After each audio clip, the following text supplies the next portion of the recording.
The Spin-off Podcast Network.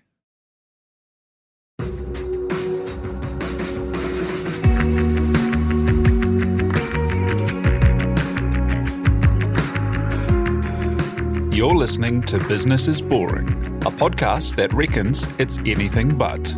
Business is Boring is brought to you by SparkLab, offering inspiration and practical advice to help businesses find their edge.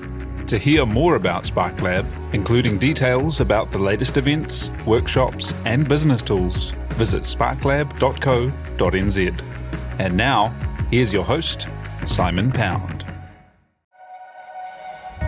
Kia ora koutou katoa and welcome to Business is Boring.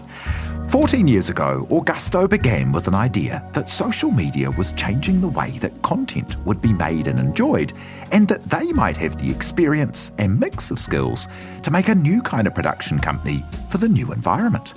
The model they've pioneered has been a hit, not just here, but internationally. They've worked with Tourism New Zealand, Netflix, Adidas, Rhys Darby and Richie McCaw, but also mental health projects, ventures, and recently, Prince Harry. We're joined today by Michelle Walsh, co-founder and global CEO, to hear about their story of growing to the stage they moved to the US to make it in New York, and how COVID had them come back home to rebuild with a focus on impact. Thank you for joining us today, Michelle Walsh of Augusto. Tēnā koe. Kia ora. I love the podcast, by the way. Hey, thanks so much for being on it. Love what you do. Tell us how you got started with Augusto, because it's not that many years ago, but it was in response to a really big change in the media landscape, hey? Such an interesting time. If we back it up, it's 2008. My background's as a TV director and I studied documentary production. My husband, Leon, who is sort of infamous around town for being a big personality and really curious and interested in everything, he was working at October and he'd been a television cameraman an editor. And what we were seeing at the time, if you go back to that time, the industry was really fragmented. So we had ad agencies with TV commercial production companies making $1 million commercials that were 30 to 60 seconds. We had TV production companies making TV shows, and we were making 10 episodes for $500,000. We had corporate video people making corporate videos and burning them to DVD. Remember that time? And then, of course, what popped up is this desire for content. Now, of course, it wasn't called that, but people were wanting longer stories. And, of course, the iPhone was around and it was starting to look like it could play video in a landscape format. And we sort of thought it was a really interesting time because nobody was really set up to deliver to that. So we just took a punt. I think we'd just had our third child. We were working really hard. We thought, why don't we start a business, have a rest?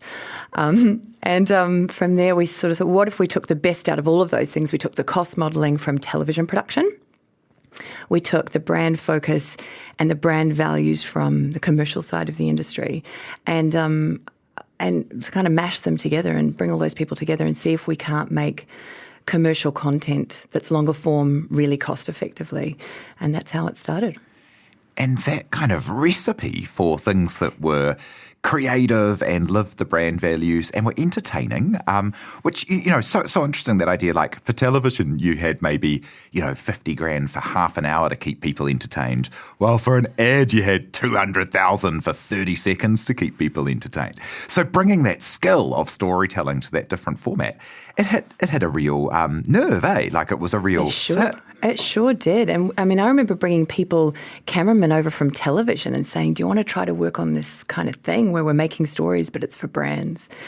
And advertising agencies being like, yo, what are you guys doing? But, that's never going to take off. So it was a very, very interesting time. And of course, there was other people around the world doing it. We weren't unique, but it was fun at that time. And we literally started out with a computer that my mum paid for. Thanks, Mum. Little shout out. I'd just come off maternity leave with a third child, and we just had this idea that we thought we could kind of mash it up. It just made sense in our mind that there was going to be this need. And so we backed it. What kind of clients were you able to attract? And when did you know that because it's a big risk to go out on your own like that, and when did you know it was working? I think in the beginning we were scrapping and finding interesting clients that sort of understood they wanted something for their websites that resembled a story or a short documentary, but not long into being, so we just sort of launched during the GFC, brilliant timing, and then saw our way sort of through that. And in about 2010 we got a phone call from Adidas who said that they wanted a video that was a little bit longer and they weren't sure who could do it. And we were like, oh gosh, that 20 grand, that's like half a TV show all day long. Let's give it a go. And that started this amazing relationship. Within that year, we actually made a documentary for them, which is an incredibly privileged experience about the All Blacks jersey called The Making of Black. So we were sort of doing these long form and short form and what was it? And I guess it was content really early on. And that relationship with Adidas has gone on for 12 years. And now, as their needs grew, they allowed us to grow our capabilities. And we just did one of their global brand campaigns, one of their big global brand campaigns this month, which had nothing to do with rugby or New Zealand. And that just came out of just continuing to over-service them and keep trying harder and harder. And yeah, so that's been an extraordinary relationship. But that's weirdly how it started. And that of course, led into the sort of further rugby relationships. Yeah, because before long, in the scheme of your company, for something that started out to make kind of, longer kind of online content, you were making one of the bigger movies of the year with the Richie McCaw story, Chasing Great. Was that always part of the plan, to be able to do any kind of content or anything that you wanted? Or how did that come about? I think that's really, really interesting. When we started out, obviously we didn't have funding or cash flow. I certainly back then wouldn't have known how to raise money. It was really important we diversified our revenue right from the get-go because cash flow was so patchy and we were just building ourselves up. And so we also, of course, always wanted to be able to tell stories that impacted people and were inspiring. And so from the very beginning, we were making documentaries. I think one of our first ones was with David Farrier about the national anthem, which is funny looking back on that now. But that we had that desire to be storytellers in long form and do the commercial work, not just for the diversified revenue, but also because if we were going to confidently tell stories for brands, we had to know that people would come and see that we knew how to tell a story that somebody would pay to see, or at least seek out to watch. And so I know the word storytelling is thrown around all day long by everyone now, but and I don't know another word for it. But I think when we talk about storytelling, the fact that we have that legacy and we carry on telling long-form stories that people seek out to watch, I think has a huge value across on the advertising side. And vice versa, we get this extraordinary talent that comes out of advertising that's really excited about telling different kinds of stories, and we mash up those skill sets. And that's been, I think, one of the big reasons for our success in talent retention. We have really high staff retention, and I'd probably put that down to not that we knew at the time, but that mashup of different opportunities and different industries coming together to challenge people. And what kind of doors does doing a documentary about someone like Richie McCaw open for you around the world? Is another thing. Like, working with Adidas from very early on, working with people like Reece Darby, who we'll talk about soon, there are some real kind of international links to the business from very early on in its DNA, which, not every kind of company starting to make content for, people in New Zealand would be setting themselves up like that. Yeah, I think we've always had a focus on international. I think most Kiwi businesses do, because you realise, we have some extraordinary talent. And I know that it sounds like, I feel like everybody says this, but it wasn't until we got to New York, which we'll talk about in a second, but that we realised how good our talent is here, for sure, when we tried to find people that had similar sort of passion and skill set. But I think if you go back to Richie, what was really interesting about the model that we'd created is that the advertising side of the business had allowed us to take punts on the documentary side. And Richie's documentary came about because we got a hunch that he would be retiring, as we all did. We're like, we can't do this forever. What if we told his story as a follow doc? And I remember Richie contacted my husband Leon about something, a charity event that was coming up, and Leon just had the guts to say, hey, yeah, we could come along and help out for sure. Could we tell your life story? Good kind of swap trade. How about we come along and how about then we don't leave for 2.5 years? We don't leave. And Richie sort of laughed and said, "Oh yeah, sure, you can tell my story," thinking he's never going to tell his story. And then lo and behold, we sort of knock on the door and say, "Right, we're ready. Let's start following you." And he was like, "Well, hang on a minute. I don't know. What if I don't win the World Cup?" And I was like, "Oh, the fact that you're even going to attempt to do this again and your last game." Maybe the win or loss of a World Cup is extraordinary. So when we started that documentary, we literally just funded it. We started filming, not knowing what it was, not knowing who was going to fund it. And that was the cool thing about having that diversified revenue, is that you have the ability to kind of stretch and do interesting things without knowing what the outcome's going to be. And I think in that instance, we got on a plane with Richie, went to Cardiff for his 100th test, still not knowing if this was going to be interesting or how we were going to put it together. Of course, he's got an interesting story, but we weren't sure how we were going to tell it. And we were walking down the Millennium Stadium late at night. It's raining and there's just these beautiful lights and reflections everywhere. Super cinematic looking. And he's walking along, we're walking behind him and he's in a hoodie. This didn't make the film, interestingly, but... and he gets to the turnstiles at Cardiff Stadium and he says, I've never seen what it looks like to come in for the punters. Maybe one day soon that's how I'll be coming into the stadium.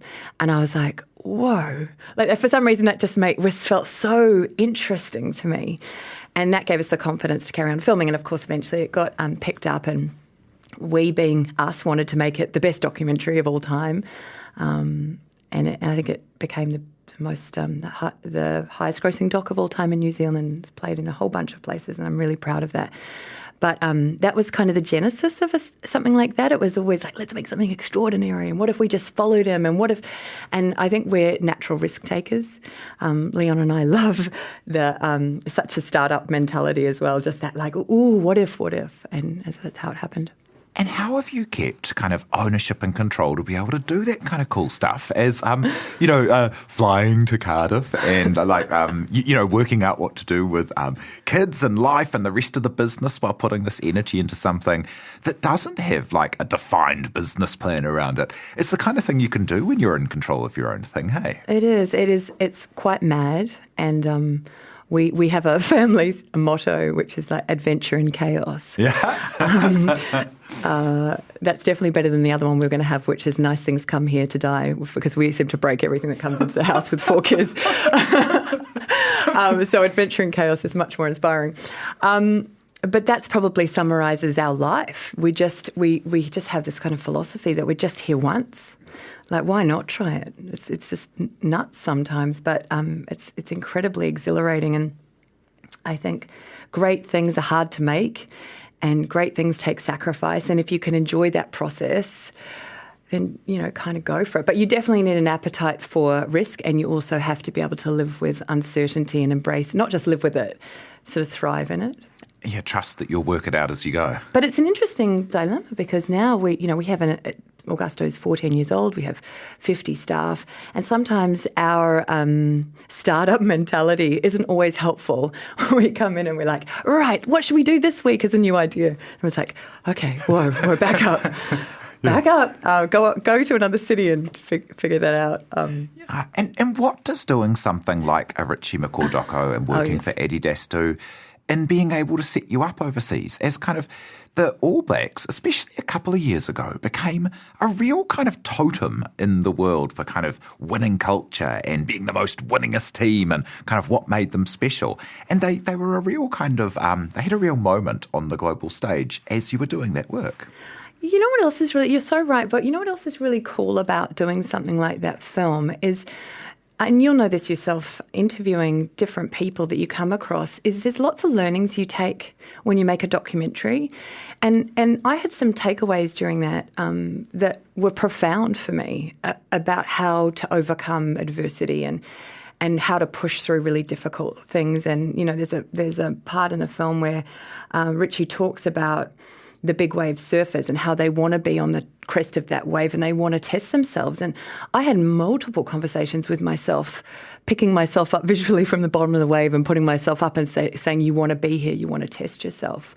So there was those kind of learnings. And then, of course, you're right, absolutely, that film opened some doors. We got to the US. Well, firstly, we were working with AIG and Adidas and all of the great sponsors that we were privileged to work with at that time. And so we had relationships in New York already. But one of our relationships with the NBA, the relationship with the NBA came about because some people had seen that doco. And so when we said, hey, we've got a great idea for a story, we don't know what it is, we could actually back that up and say, oh, yeah, we felt like this about this one too, and it turned out okay.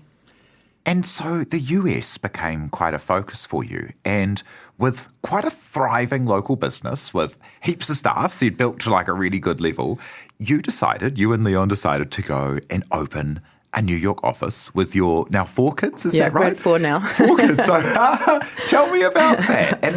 And this is all kind of the Rona and all the rest of it. But tell me about that plan, as that was such a great kind of high point for a business starting in New Zealand to be taking its kind of IP and process and creativity to the home of so much of this thinking.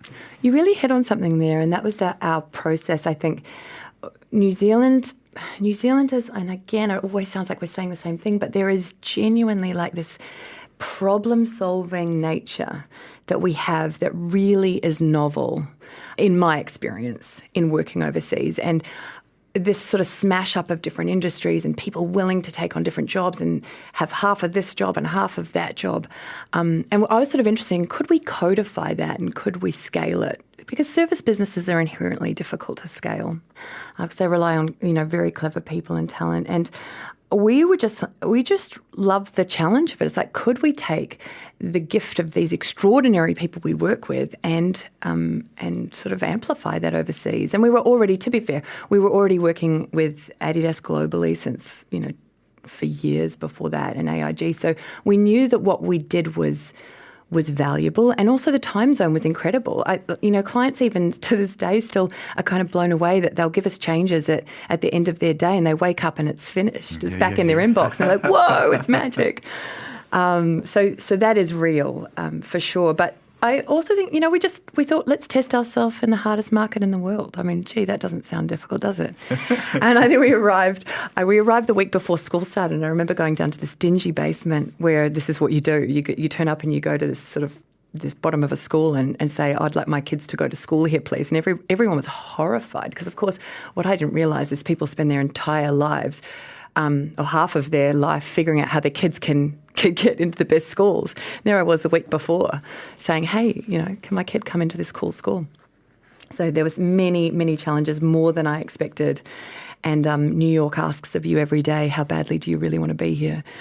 Which is also interesting. But I've just got this philosophy, and Leon luckily does too, that, if you want something badly enough, you've got to have the energy to climb over the walls that will drop in front of you. And if you know the walls are coming, it's sort of just like, oh, yeah, here we go. There's another wall. And for a while there, the world was getting a lot closer. There was, the flight was coming for New York, which, is now back on. And there were a lot more links coming in. But then kind of like a bigger wall than I think any of us had foreseen came down with COVID. And what did that do to your plans? We were not anticipating a wall of that size. I think we're all still, shaking our head that we've even half climbed over it. Just for some sort of, just to drop you in that week of March, whatever it was, March 2020, we got a letter from the schools in New York saying there's this thing called COVID-19 and the schools won't be closing. It's all under control. It's not going to impact education. And on the 18th of March, we're flying home to New Zealand. So it was fast, as we all know. And I think on the 14th of March even, I turned my closet into a food storage, and I had enough rice and lentils there to last us probably 6 months. And then what happened is, our business is not built on retainers. It's all project-based. And during those few days, I think we lost 85% of our revenue overnight in New Zealand. and the school shut and our office in New York shut, and people started getting COVID over there, obviously, before we got here. And we said to the kids, you've got 36 hours, pack your suitcases. And we got on the plane, and I remember we came back, there were no masks here, everyone was just carrying on, and we were like, it's coming. And of course, a couple of days later, it was the same impact. But it was a fascinating time. But I remember I was at Houston airport writing to staff saying, team, I don't know what's coming. We're going to go to 80%. We're tenacious as anything. You have our word that we will do everything in our power to get through this. And that's all we could do. And so after years of building and then building all those relationships in the state and then moving over and making a go of it, having to kind of come back to New Zealand. Yeah, it was a shock, for sure. I mean, I guess all of it, there's not a business out there that didn't have some version of this. And I think at some point in the future, we'll all sort of take a collective breath and go, gosh, what was that? And there's a lot of learnings we probably even haven't had the chance to reflect on. But resilience will be one of them, the learnings, more resilience. Yeah, and we'll be back in a moment to hear from Michelle Walsh of Augusto, how they came back to New Zealand and refocused their business and have grown again.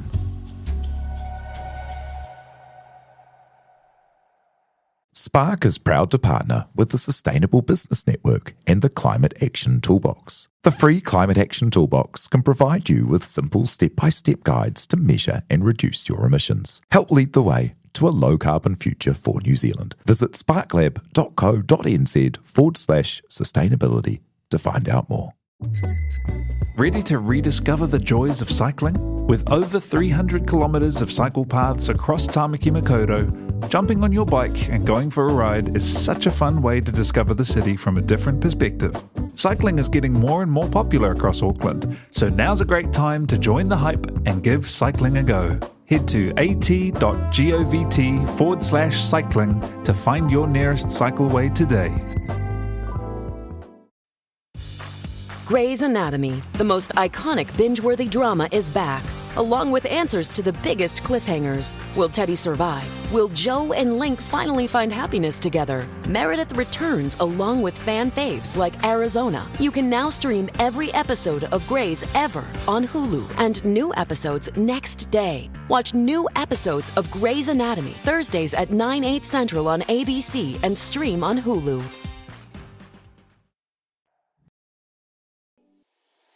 And we're back with Michelle Walsh, who was just telling us how they found themselves in New York and having to make their way home to New Zealand. And so you were back here. You had about a 50-person agency. COVID was just rolling in. Tell me how you refocused the business and really honed in on impact as what you wanted to push into for the near future after having had so much effort going into that international expansion having been that next big focus. And yeah, what was the role of impact and how's that been part of your company?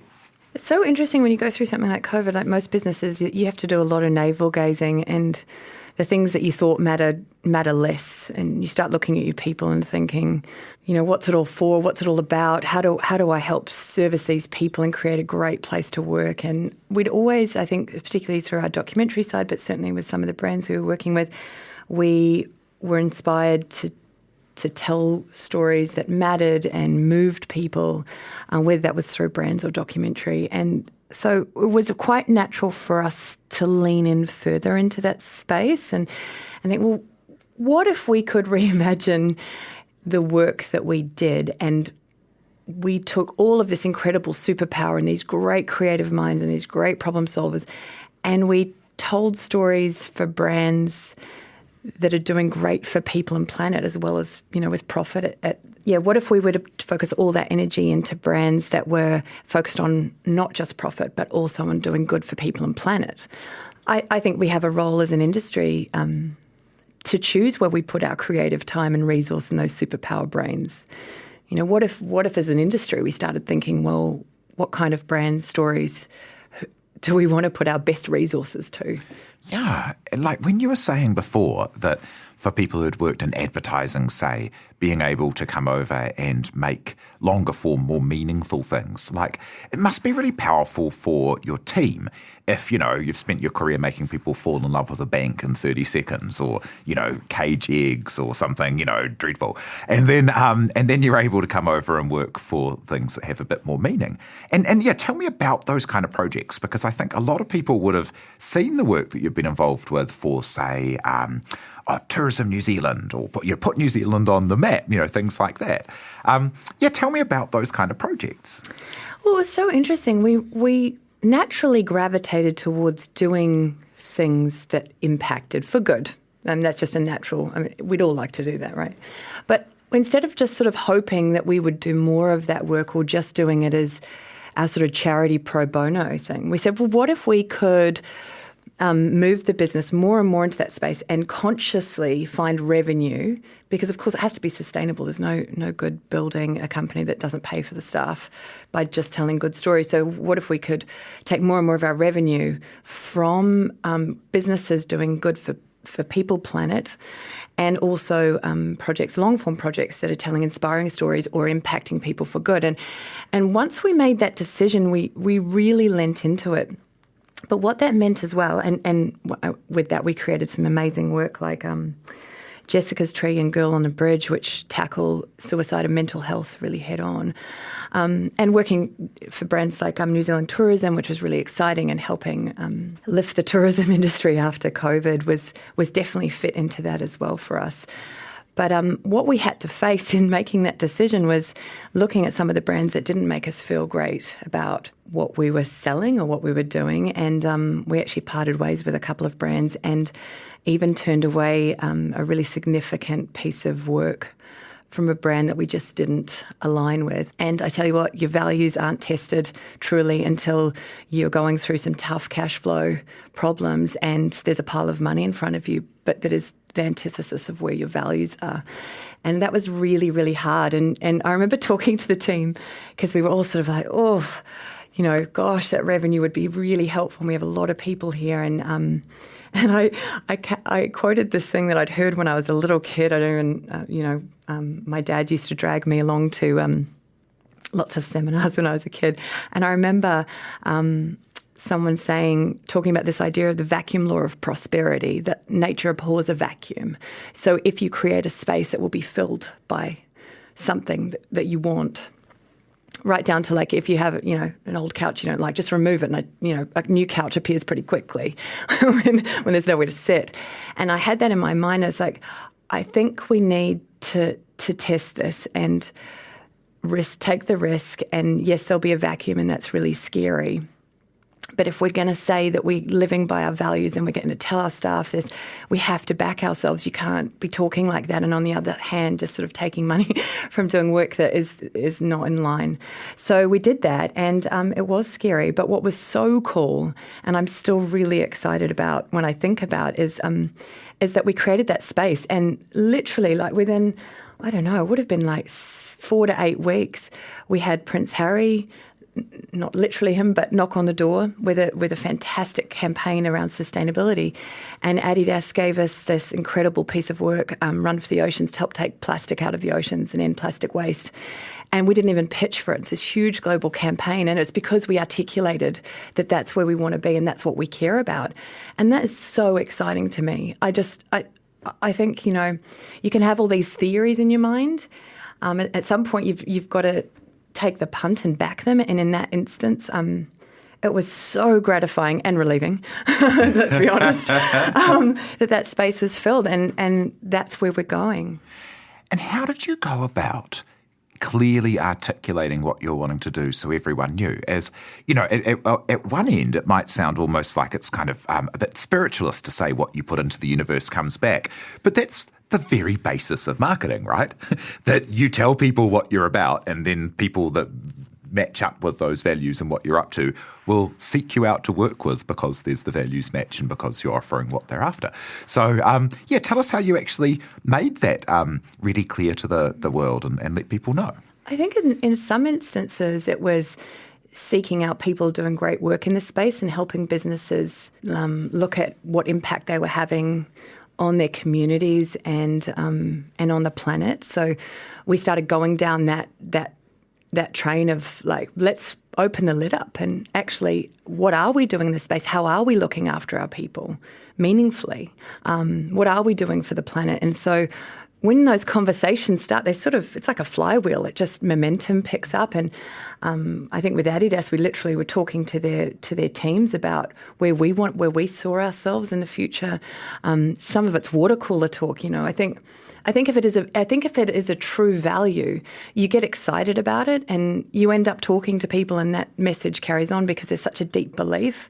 I think if you do it out of lip service or because you think you have to, people probably see through that pretty quickly. And so it's such a deep driver for us that I think we just get excited and talk about it, and it's worked. There hasn't been like we're terrible at our own marketing. I think we didn't even put Augusto on the door for 3 years. Like, that's how bad we are at our own marketing. But I think if you live really truly to your values, and it sounds kind of trite, but it really pays off. And that thing about being brave to back yourself, to create the vacuum, and just that idea about being really intentional, like, if you want to do more of something, do more of it. And if you want to do less of something, do less. It's way easier said than done when you've got 50 really great people and a big office that maintains 50 people to pay for it. Is you can very, very, very, very quickly get into cash flow issues without a retainer-led business. Yeah, it's super scary. I think most people, if they walked into our business during that time and without a backstory, they would have been taking a sharp intake of breath for sure.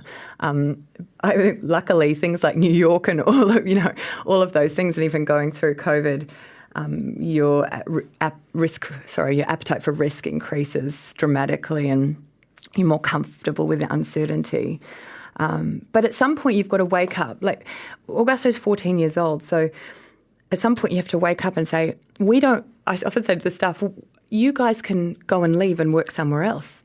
We can't. This is where we work, so we have to want to be here every day. I've got to get up and get excited about the next project. And so in a funny way, it's almost a bit selfish, because I was like, well, I care so much about doing stuff that matters, and obviously the staff do too.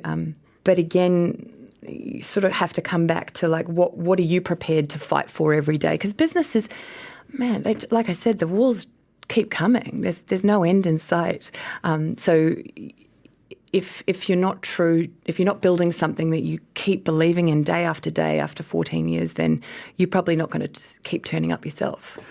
And tell me about some of the things you've built into the business that do that do answer that need for something that isn't just project-based and isn't able to just disappear, like the venture work that you've been doing. And I see that you have released Coachmate, which is a really cool app in the sporting world. And that's been a big part of your role, right? Yeah. I think once I have a fantastic CEO, Amy McCammon, and she was put in place when we went to New York. And that was that allowed me to free up and use that, along with Leon, use that sort of startup culture again and build something again. We were really, really interested in building our own IP. That was important. We thought, well, if we're going to build something of our own, what could we build that has impact and needs the kind of skills that we have in video production? And I'm a mum of 4. And I think I counted the other day, I've been on the sidelines of 19 different sports over the last 15 years. And I saw a problem in that space that I really thought there could be a solution to. And that was that, sports rely on an army of volunteers to coach kids and give them great sports experiences. And those people are time poor and busy people who have great intention but don't always have the tools to be able to do a great job. And the catalyst for kicking off Coachmate was actually that a client came in wanting to make some videos on coaching, who is now my business partner, Lee Kenyon. And he was like, I've got he was a fantastic football coach, and he had this idea of taking his coaching to more people. And it was just a culmination of me going, that is a problem. Let's have a look at it. And we started digging in, and we found that kids leave sport at 5 times the rate under an unskilled coach. And we thought about the mental health, the impact on kids' mental health and well-being and community well-being because of that drop-off. And sort of set about to see if we could fix the problem. And that was wildly ambitious because I'd never made an app, and I certainly knew nothing about SaaS businesses. And we sort of did it anyway. So 3 years down the track, we just launched Basketball New Zealand's Girls Got Game and Kiwi Hoops program across the country for free for any coach that wants to do it. We also did New Zealand Golf. They were our very first cap off the rank, and there's more sports following, and hopefully we'll take that internationally. But that's really exciting to me because unlike stories that gain a lot of traction and then they're sort of gone 4 days after the news cycle's finished, Coachmate has the potential to impact kids for years and years and years and years, and that's really exciting to me. And does it allow parents to be able to help their kids more with how to drill between practices and stuff? It's something I've noticed. I mean, I'm useless, right? Like, I was quite handy at doing what I was told when to help as a coach for my kids when they were about 7, because they'd give you a little form that told you the drills to do. But as soon as it became a bit harder than that, I don't know what I'm doing. That's so funny. We always say there's a lot of PDFs at the bottom of sports bags that parents don't always know how to use. I think my poor husband Leon was the only person available on a Tuesday to take my kids' soccer team. And we saw a marked difference between what he was able to do and somebody who had a bit of coaching experience, although he made up for it in a lot of laughs and fun. But at the end of the day, kids stay in sport when they're engaged and they're having a really great time. And so that's what we're trying to tackle. And yes, the app has just released for coaches, but we'll be doing a parent app as well to help support parents at home. And if you can do something about the 4 trillion WhatsApp messages and reply all emails that come in, that'd be real cool. Thank you. You wait till you've got 4 kids in 17 different sports. That's so cool. And so as a final couple of questions, what advice would you have for someone who might be in an industry where they see a whole lot of change and they can see maybe somewhere they could have a business and start something of their own? What advice do you give to people starting out? I think if they've got that real kind of curiosity and drive and they can see it, I think go for it. I mean, as long as you're prepared to get over all the walls, and I think Steven Spielberg actually said that you have to want something badly enough that you crawl over the walls to get there. But it's going to be a hard journey, but if you've got that vision and you really believe in it, you can almost will a business into existence. I really believe that if you really want it badly enough. Now, of course, there's money and all sorts of other things which can be limiters, and I really understand that. We ate a lot of 2-minute noodles for a while there. But if you've got that drive and passion, it's such an exciting adventure. And as a final thought, what will success be for you and for Augusto? As much as it sounds, it's overused, success is a journey, not a destination. It's really important to remember that because you never arrive, and every day will feel like today, and you'll get up and check the weather and check what your kids are doing and look at the news, and then you'll have to get up and do the same thing again. And I think if we can keep doing that with extraordinary people who want the same things, that have the same energy to make a change and make a difference in the world, then happy days. Sign me up. That's so cool. Well, thank you so much for coming and sharing your story today. That's Michelle Walsh, the co-founder and global CEO at Augusto. Thank you, Simon. It's been a pleasure.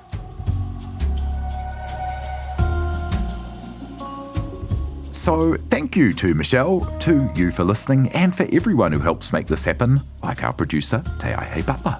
Do follow Business is Boring wherever you get your podcasts, and be sure to rate and leave a review if you like what we do. And keep an eye out for Going Global in your Business is Boring feed, our new podcast with MZTE. E noho rā. From the Spin-Off Podcast Network, that was Business is Boring, brought to you by SparkLab. Make sure you're following Business is Boring wherever you get your podcasts. And for more information on SparkLab, visit sparklab.co.nz.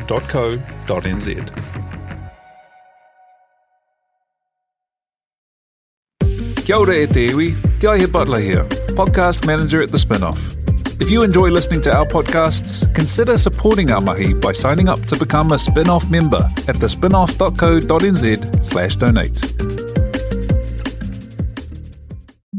The Spinoff Podcast Network.